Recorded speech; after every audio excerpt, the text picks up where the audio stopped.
Vishnupad Paramahamsa Paravjakacharya Satarata Sri Sriman. His Divine Grace A.C. Bhaktivedanta Swami Srila Prabhupada Ki Jai. Jai Om Vishnupad Paramahamsa Paravjakacharya Satarata Sri Sriman. His Divine Grace Srila Bhaktivedanta Goswami Maharaj Ki Jai. Ananti Kori Vaishnava Vrinda Ki Jai. Namachar Srila Haridas Thakur Ki Jai. Prem Zagaho Sri Krishna Chaitanya Prabhu Nityananda Sri Advaita Gadadhar Siva Sri Gaura Bhakta Vrinda Ki Jai. Shri Shri Radha Krishna Gogopinath Shama Kunara Kun Giri Govardhan Ki Jai. Sri Vrindavan Dham Ki Jai. Sri Mayapur Navadip Dham Ki Jai. Grantaraj Srimad Bhagavatam Ki Jai. All glories to the assembled devotees. All glories to the assembled devotees. All glories to the assembled devotees. All glories to Sri Guru Gauranga Jai Srila Prabhupada. Om Namo Bhagavate Vasudevaya.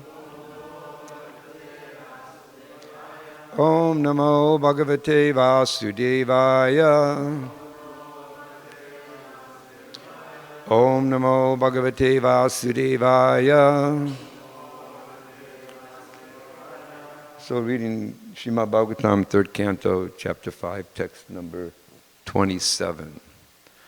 Tato Bhavan Mahatattvam Avyaktat Kala Choditat Vijnanatmatma Deha Stam Vishvam Vyanjams Tamo Nudaha Tato Bhavan Mahatattvam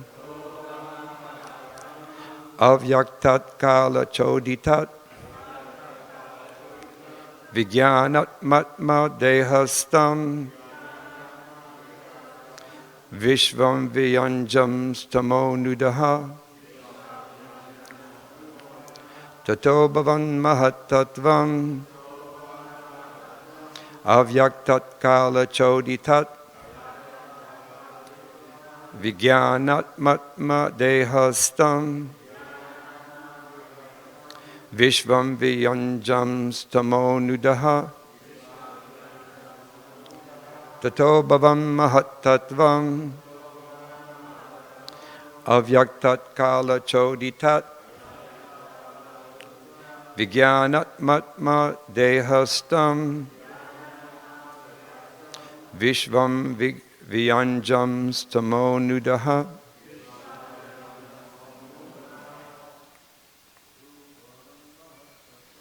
Tato Bhavan Mahatattvam Avyaktat Kala Choditat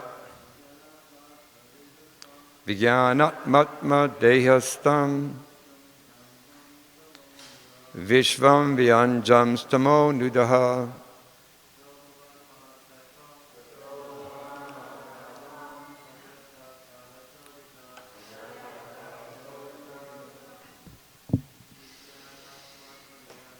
Vijnanatmatma Dehastam Vishvam Vyanjam Stamo Nudaha Tato Bhavan Mahatattvam Avyaktat Kala Choditat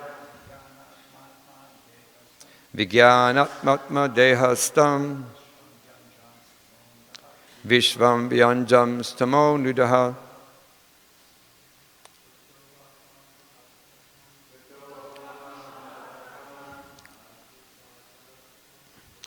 Avyaktat Kala Choditat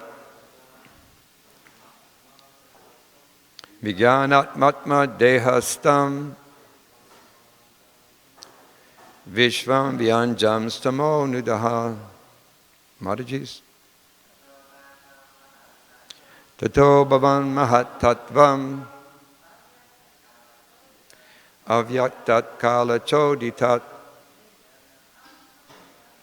Vijnanatmatma Dehastam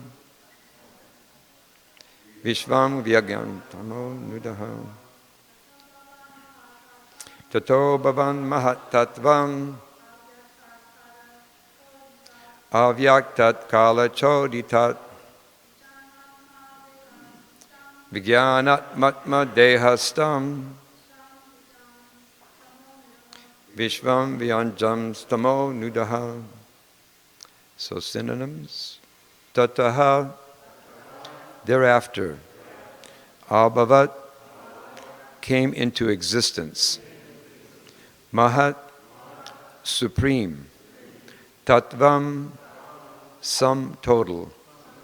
Avyaktat, from the unmanifested. Kala choditat, by the interaction of time. Vijnana Atma, unalloyed goodness. Atmadehastam, situated on the bodily self. Vishvam, complete universes. Vyanjan, manifesting. Tamanudaha, the supreme light. So translation purport by His Divine Grace Srila Prabhupada. Thereafter, influenced by the interactions of eternal time, the supreme sum total of matter, called the Mahatattva, became manifested. And in this Mahatattva, the unalloyed goodness, the Supreme Lord, sowed the seeds of universal manifestations out of His own body. Purport. In due course of time, the impregnated material energy was manifested first as the total material ingredients. Everything takes its own time to fructify, and therefore the word kala choditat, influenced by time, is used herein. The Mahatattva is the total consciousness because a portion of it is represented in everyone as the intellect. The Mahatattva is directly connected with the supreme consciousness of the Supreme Being, but still it appears as matter. The Mahatattva, or shadow of pure consciousness, is the germinating place of all creation. It is pure goodness, with the slight addition of the material mode of passion, and therefore activity is generated from this point. Om Ajnanatimirandasya Gyananjana Shalakaya Chakshu Ummilitam Jena Tasvai Sri Gurave Namaha. Shri Krishna Chaitanya Prabhu Nityananda, Shri Advaita Gadadhar Sivasari Gaura Bhakta Vrinda, Vancha Kalpa Trubhyasya Kripa Sindhavevata Paritana Pavanebhyo Vaishnavebhyo Namo Namaha. Hare Krishna, Krishna Krishna, Hare Hare, Hare Rama, Rama Rama, Hare Hare.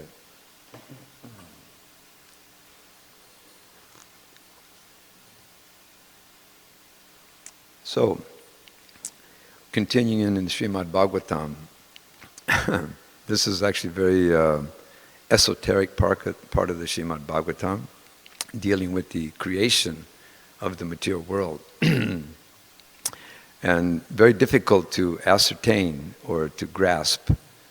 And that's only understandable because the Creator, Krishna, is not easy to understand.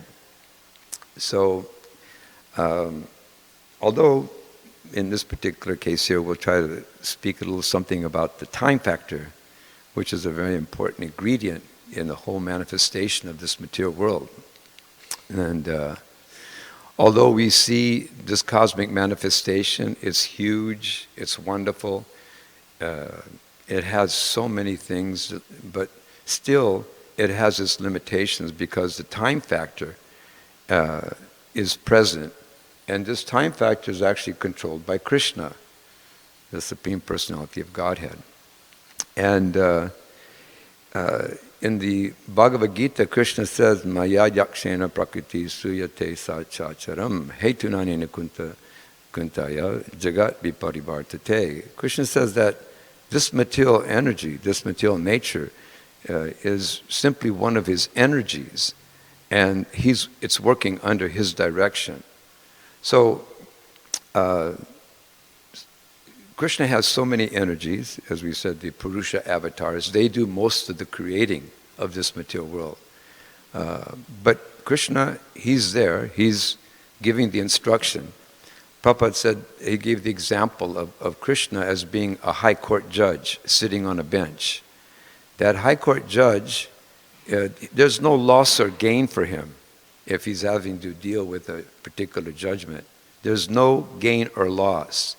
He simply hears the message and he makes and gives an instruction, a law.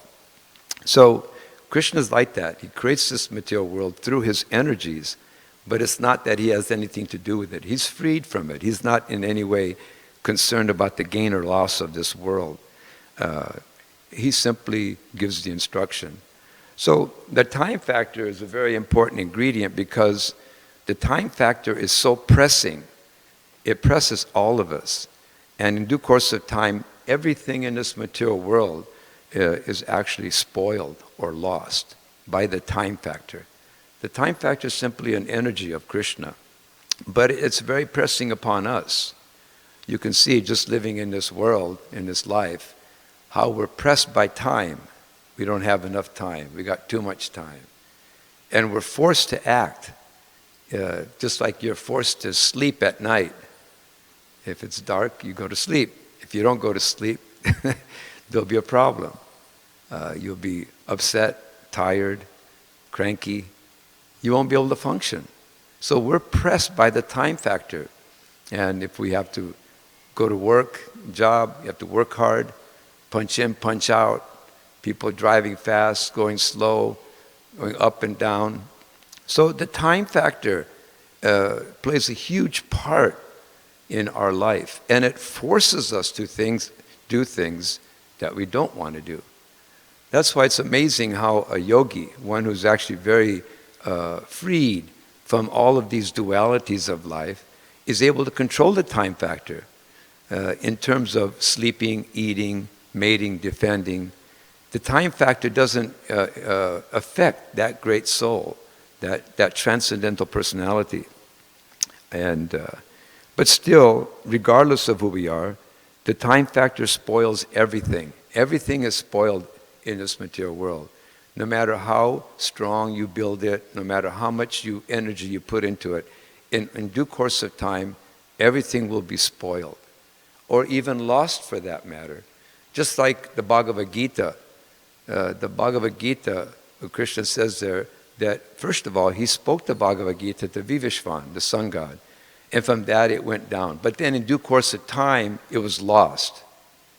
And when it was lost, then Krishna appeared again. And the yoga system of the Bhagavad Gita was actually lost before Arjuna and Krishna met on the battlefield. And so Krishna at that time, he spoke the Bhagavad Gita again. And so we have the Gita now. And that particular picture depicts that particular incident. So time is very, very pressing, and it takes away our life. And people are so, they don't understand the time factor because the time factor is very subtle. The position of the spirit soul is that we're eternal, full of bliss and knowledge. This is our real character. But we're covered over by this particular body. This body is a covering. It's going through the time factor. And the soul, because it's attached to this particular body, is suffering that attachment. And it's not natural because the soul is part and parcel of Krishna. It's eternal. So I'm sitting here. Most of you never knew me when I was a young man. I don't think any different on the inside or feel different, but externally, I have an old body, and it's dwindling, and you suffer with it, or you're stressed out by it. But internally, I don't feel my age. I can't feel my age. I don't know it. But you can see it externally. It's being exhibited by this body that I'm in. And this is the time factor. It's there to wake us up, to actually give us intelligence, to wake us up that, yes, we're not this body. Otherwise, how do we feel on the inside? I can't feel that I'm 70 years old. I don't know what that means. What does that mean? It's hard for me to understand.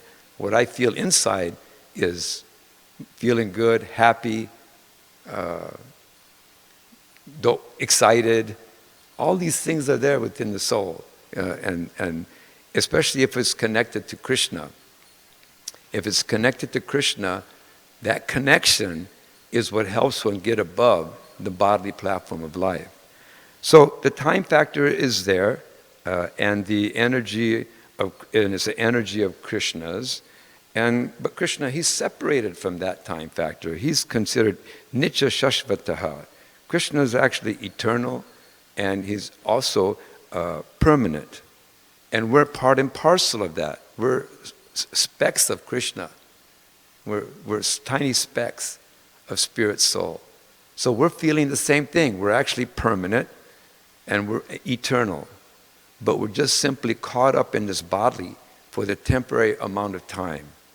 And the great sage, Chanyaka Pandit, he made a very important statement. He said that even if one moment of time passes by, even if you're prepared to pay billions and trillions of dollars, you can never buy back one moment of time.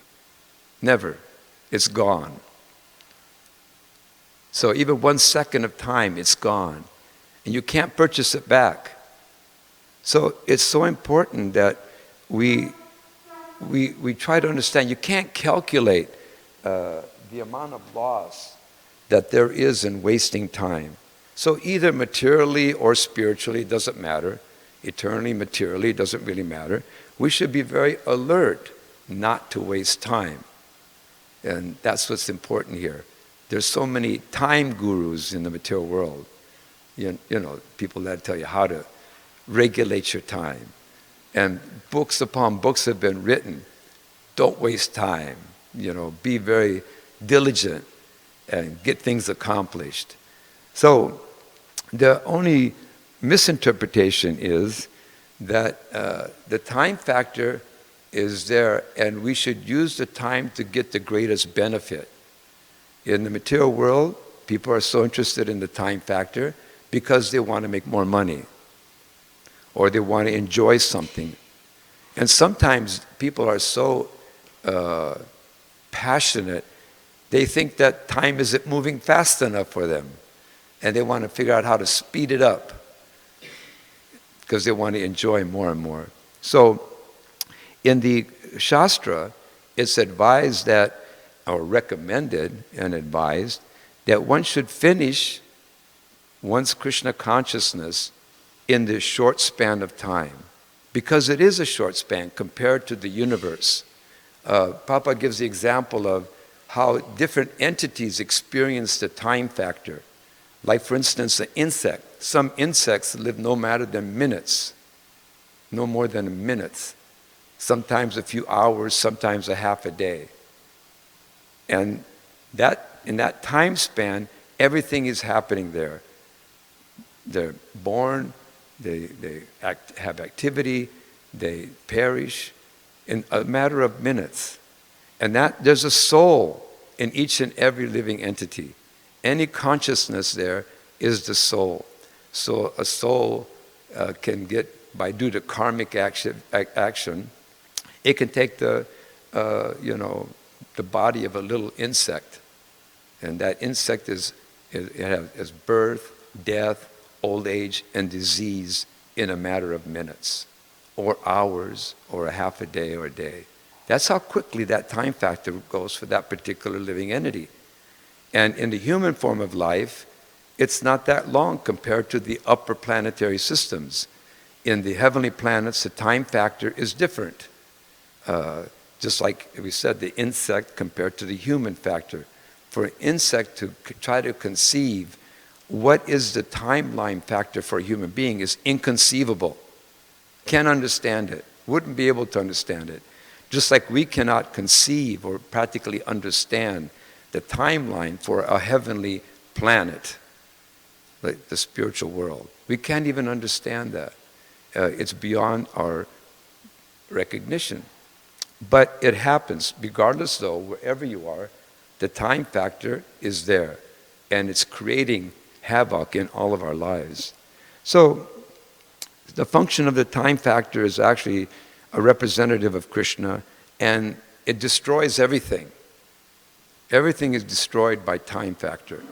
Nothing is saved. So those that are completely materially involved in the material world, and they're producing so many things for economic development, for power, all these kind of things are there. They think that this makes them happy, and they strive for it. But if you take a look at history, even the greatest empires have come to an end. And even the greatest of men, they've all come to an end.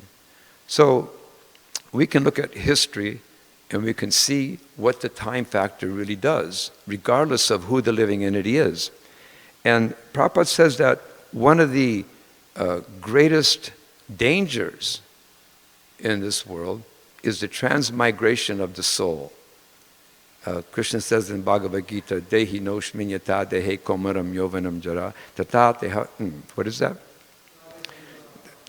Yes. Dhiras tatra, dhiras tatyanamuyati.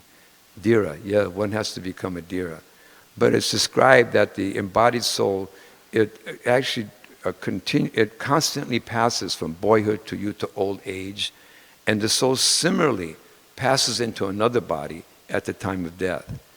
And Srila Prabhupada said that this is one of the greatest danger in this world, because when you have a human body, it's a very rare commodity in this world, comparative to all the living entities in this world. Insect, animal, plant, those things are insignificant compared to having a human body.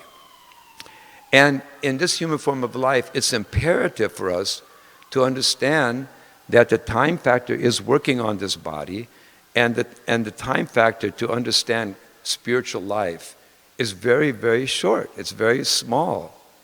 And if we waste this particular opportunity in this particular body and not cultivate some type of spiritual understanding, and we say Krishna consciousness in devotional service, if we don't take advantage of that, then the alternative is that we have to go through the cycle of reincarnation, of birth, death, old age, and disease in so many different kinds of bodies. Because we understand that when we live in this world, we work in a certain way, we create certain karma, and whatever we're thinking about at the end of our death, is what our next body will be. So we don't have very much time. It's a short span of time. And we say that we need to develop that time into thinking about Krishna and into serving Krishna. So Krishna says that the only way that you can really understand him is by serving him. Bhaktyamam abhijananti yavanyasasmi tattvata tato mam tattvato gyatva vishate tadanantaram.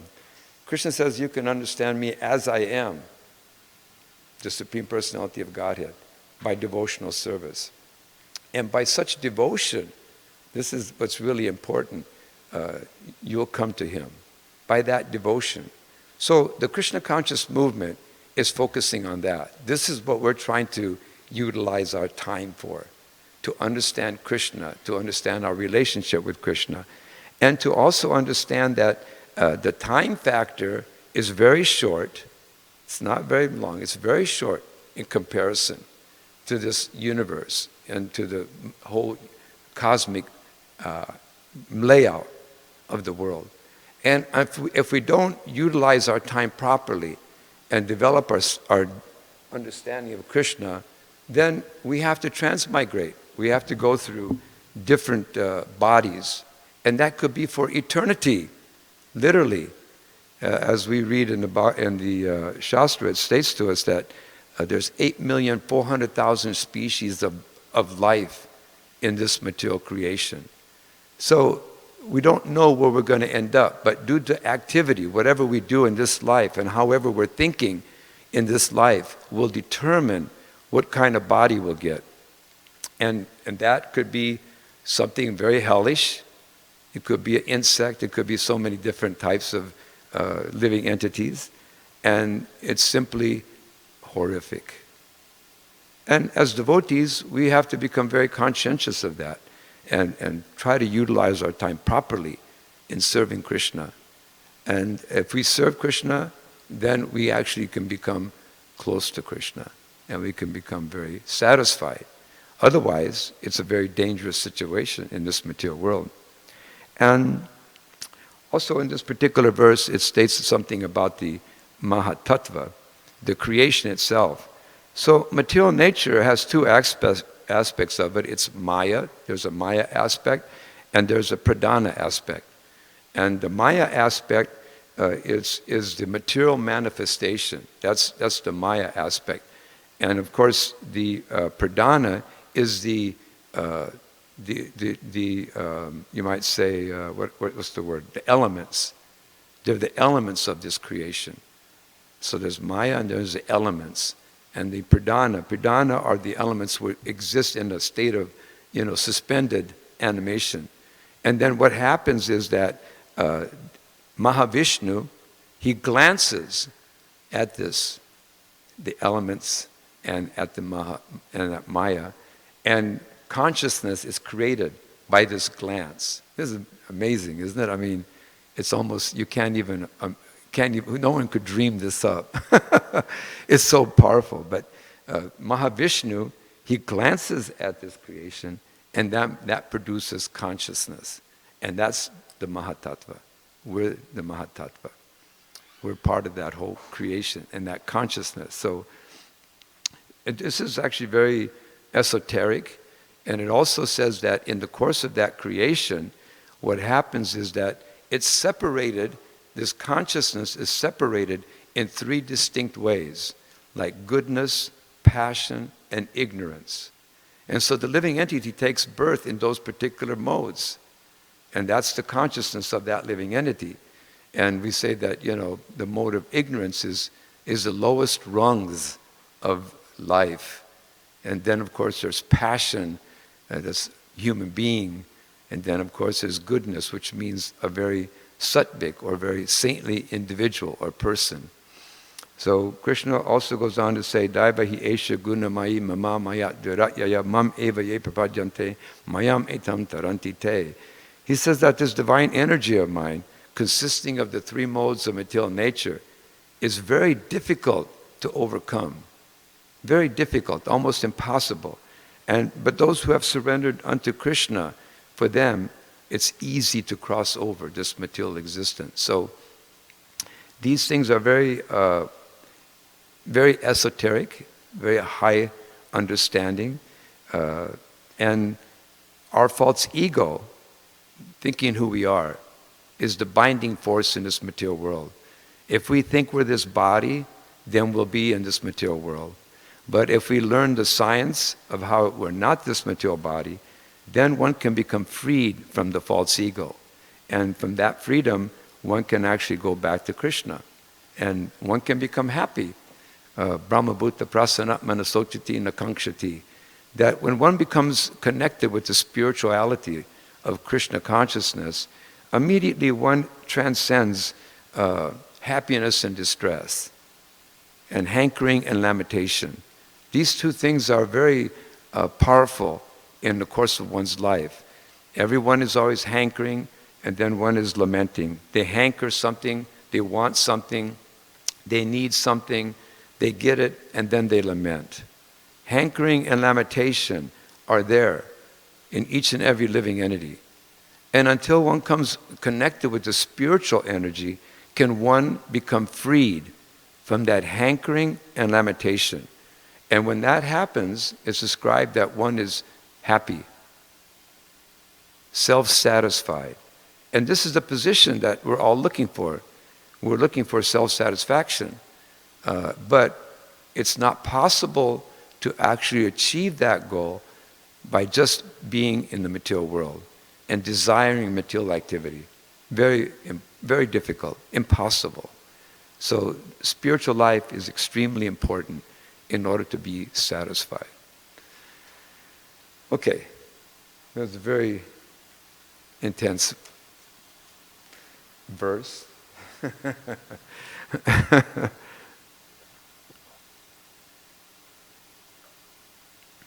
Also wanted to read something today, since it's the disappearance of Ramananda Roy. So we're reading the pastimes of Ramananda Roy speaking with Lord Chaitanya Mahaprabhu. So there's a synopsis here that was, what's that, Stephen Knapp, what's his name? Satyaraj? Isn't it? Yeah, I think it's Satyaraj, yeah. Okay, so he wrote a synopsis of Ramananda Roy. I'll just read it very quickly. It's only, Steve Rosen, but isn't it Satyaraj? Yeah, that's who it is, yeah. So I got that from him. So I just want to read this a little bit about Ramananda Roy. And this is a pastime of Ramananda Roy and, of course, Chaitanya Mahaprabhu. And we're reading that every morning. So this is a little bit of a synopsis of the life of Ramananda Roy.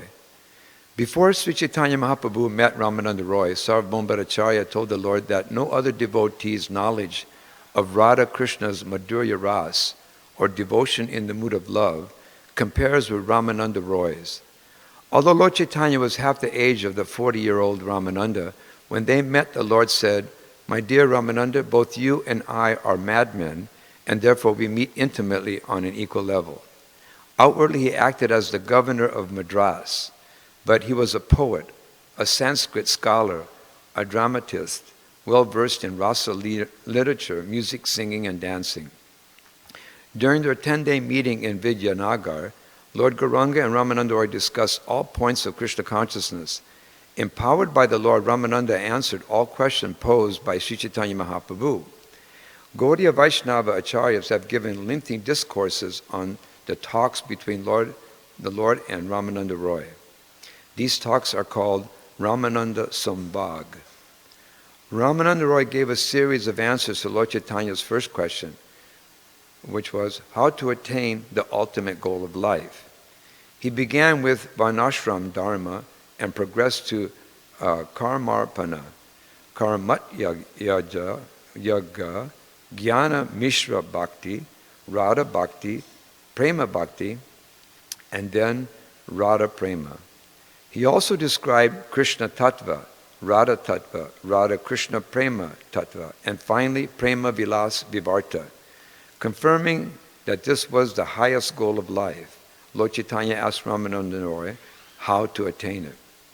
Ramananda Roy said, "Without adopting the mood of the gopis and following in their footsteps, one cannot enter the confidential pastimes of Radha Krishna. There is no other way to achieve the service of Radha and Krishna within the pleasure groves of Vrindavan. The gopis don't have any desires for their personal sense enjoyment. Their minds and bodies exist only for Krishna's enjoyment. If one is greedy to taste the nectar of the gopi bhava, or spontaneous loving mood of the gopis, he will give up the world and rituals of Vedic Dharma to perform Krishna bhajan. One who worships Sri Krishna on the path of Raganuga Bhakti will attain Vajendra Nandana in Vrindavan. However, one cannot attain the blissful association of Krishna Chandra in Vrindavan by merely following Vidhi Marg, or the path of serving Krishna by regulative principles. Therefore, one should accept Gopi Bhava and always remember Radha Krishna all day and night." After finishing his talk, Ramananda Roy saw something never seen before. Sri Chaitanya Mahaprabhu revealed himself as both Srimati Radharani and Sri Krishna. Seeing this, Ramananda felt unconscious in transcendental bliss. In Jagannath Puri, Srila Swarup Damodar Goswami, another topmost Rasika Vaishnava, joined Ramananda Roy to intimately serve Sri Gauranga Mahaprabhu. Together they helped Mahaprabhu taste the loving ecstasy of Madhurya Ras. In his Gambhira Leela, Sri Chaitanya would stay up all night, enraptured in Srimati Radharani's mood of separation from Shama Sundar, singing his own songs in the poems of Vidyapati and Chandidas. Ramananda Roy would delight Lord Gauranga with his enchanting melodies. Krishnadas Kaviraj says that when Sri Chaitanya Mahaprabhu felt intense pains of separation from Sri Krishna, only Ramananda's talks about Krishna and Swarup Damodar's sweet songs kept him alive. Ramananda Roy was the first person to reveal the deep varieties of rasa with which Lord Chaitanya privately savored within himself. He saw Sri Chaitanya Mahaprabhu as the combined form of Rasa Raj Mahabhava. Rasaraj Sri Krishna and Mahabhava Sarupini Sri Radha now appeared in one beautiful dazzling form. Lord Chaitanya once said, although I am in the renounced order of life, still my mind sometimes is disturbed upon seeing a wooden form of a woman. But Ramananda Roy is greater than me, for he always remains undisturbed even when he touches a young woman. Of course, even in dreams, no one should attempt to imitate the extraordinary behavior of Sri Ramananda Roy. He was teaching young girls, the Devi Dasis, to portray his dramas by dancing in the temple of Lord Jagannath's pleasure. He would also bathe, massage, and dress the bodies of the beautiful girls. In all of creation, only Ramananda Roy possesses this quality of total self-control and absolute detachment. Upon meeting Bhavananda Roy, the father of Ramananda, Lord Gauranga said, indeed you are Pandu, and your 5 sons, Ramananda, Gopinath, Maninath, Kalanidhi, and Sudanidhi, are the 5 Pandavas. And it says here that sometimes Ramananda Roy is known as Arjun and sometimes as Mishaka, Shaki. So that's Ramananda Roy. Okay? Jai. Thank you very much. Srila Prabhupada ki jai.